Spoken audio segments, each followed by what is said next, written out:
నమస్తే welcome to NTV business bulletin లో ముందుగా లేటెస్ట్ డెవలప్మెంట్స్ ని చూద్దాం.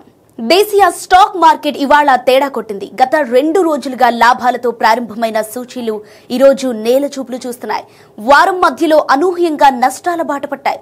ఒక్క ఇండెక్స్ మాత్రమే ఆశాజనకంగా ఆరంభమైంది. ఇక మరిన్ని వివరాల్లోకి వెళ్తే సెన్సెక్స్ 83 పాయింట్లకు పైగా కోల్పోయి 84,503.40 వద్ద స్టార్ట్ అయింది.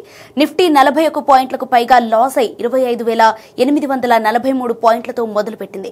నిఫ్టీ మిడ్ క్యాప్ 141 పాయింట్లకు పైగా లాభపడి 60,439.30 వద్ద లాంచ్ అయింది.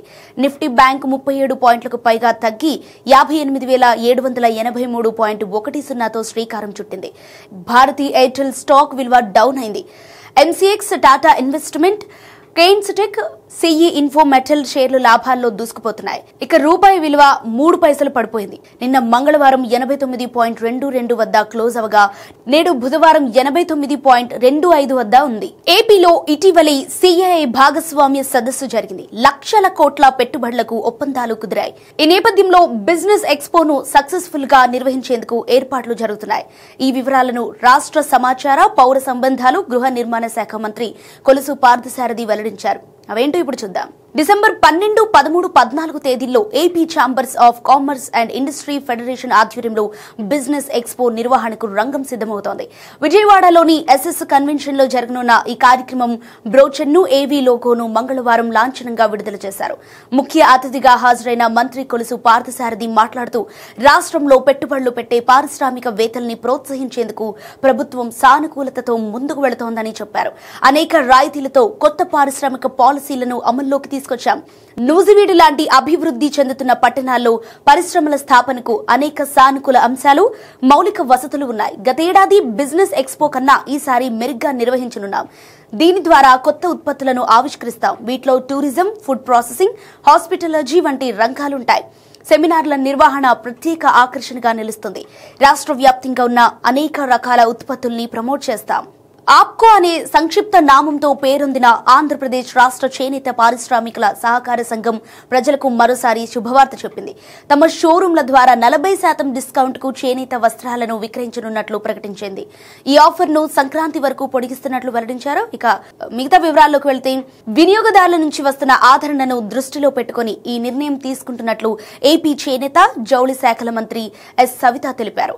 మారుతున్న అభిరుచుల దృష్ట్యా ప్రజల్లో చేనేత వస్త్రాల వినియోగం మక్కువ పెరుగుతోందని చెప్పారు. ఈ నేపథ్యంలో దసరా, దీపావళి పండుగల సందర్భంగా ఆప్కో షోరూంలలో చేనేత వస్త్రాలను 40% తక్కువ రేటుకే విక్రయించారు. దీనివల్ల అమ్మకాలు 3 రెట్లు పెరిగాయి. డిస్కౌంట్ కి ముందు రోజుకి యావరేజ్ గా 3 లక్షల చొప్పున విక్రయాలు జరిగేవి. డిస్కౌంట్ ప్రకటించాక అమ్మకాలు 9 లక్షలకు పెరిగాయి. ప్రస్తుత ట్రెండ్ కి తగ్గట్లు చిన్నారులతో పాటు అన్ని వయసుల వారికి అవసరమైన రెడీమేడ్ చేనేత వస్త్రాలను ఆప్కో షోరూముల్లో విక్రయిస్తున్నారు. చేనేత వస్త్రాల అమ్మకాలు పెంచేలా ప్రభుత్వం అన్ని ప్రణాళికలు రూపొందిస్తోంది. రాష్ట్రంలోని ప్రధాన నగరాల్లో చేనేత బజార్లు, ఎగ్జిబిషన్లు నిర్వహిస్తున్నారు. ఇప్పటికే విజయవాడ, గుంటూరు, రాజమండ్రిలో ఎగ్జిబిషన్లు నిర్వహించారు. త్వరలో విశాఖ, కర్నూలు, కడప వంటి నగరాలతో పాటు ఇతర జిల్లా కేంద్రాల్లోనూ చేనేత ఎగ్జిబిషన్లు, బజార్లు నిర్వహించేలా చర్యలు తీసుకుంటున్నారు. సౌదీ అరేబియా అనూహ్య నిర్ణయం తీసుకుంది. మద్యం అమ్మకాలపై నిషేధాలను సడలించింది. వచ్చే ఏడాది కొత్తగా 2 స్టోర్లను ఓపెన్ చేయబోతోంది. ఆ దేశం 73 ఏళ్ల కిందట నిలిపివేసిన ఆల్కహాల్ సేల్స్ ను తిరిగి ఎందుకు ఆరంభిస్తుందో ఇప్పుడు చూద్దాం.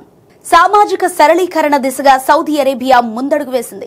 ముస్లిమేతర విదేశీయులు లక్ష్యంగా 2026లో 2 కొత్త మద్యం దుకాణాలను ప్రారంభించనుంది. దౌత్యవేత్తల కోసం గతేడాది రియాద్ లో ఒక అవుట్లెట్ ను అందుబాటులోకి తెచ్చింది. ఇప్పుడు ప్రీమియం రెసిడెన్సీ వీసాలు ఉన్న వారి కోసం విస్తరణ చేపట్టింది. వీటిని పెట్టుబడిదారుల కోసం, నైపుణ్యం కలిగిన ప్రవాసుల కోసం మాత్రమే మంజూరు చేసింది. ఇంధన రంగానికి తూర్పు కేంద్రమైన దెహ్రాన్ లోని చమురు దిగ్గజం అరామ్కోలో ఒక దుకాణాన్ని ఏర్పాటు చేయనుంది. రెండో దుకాణాన్ని రద్దీగా ఉండే ఎర్ర సముద్రపు ఓడరేవు జెడ్డాలో తెరుస్తారు. ఇది దౌత్యవేత్తలకు మరియు ఎంపిక చేసిన నివాసితులకు మాత్రమే సేవలందిస్తోంది. విజన్ 2030లో భాగంగా ఈ నిర్ణయం తీసుకుంది. అయితే ఎప్పటిలాగే సాధారణ ప్రజలకు, సౌదీ పౌరులకు, సాధారణ విదేశీ నివాసితులకు మద్యం అమ్మకాలపై దేశవ్యాప్తంగా అధికారిక నిషేధం కొనసాగుతోంది. రైట్, ఇవి ఇప్పటి వరకున్న డీటెయిల్స్. మరిన్ని బిజినెస్ న్యూస్ డెవలప్మెంట్స్ తో రేపటి బులెటిన్ లో కలుద్దాం.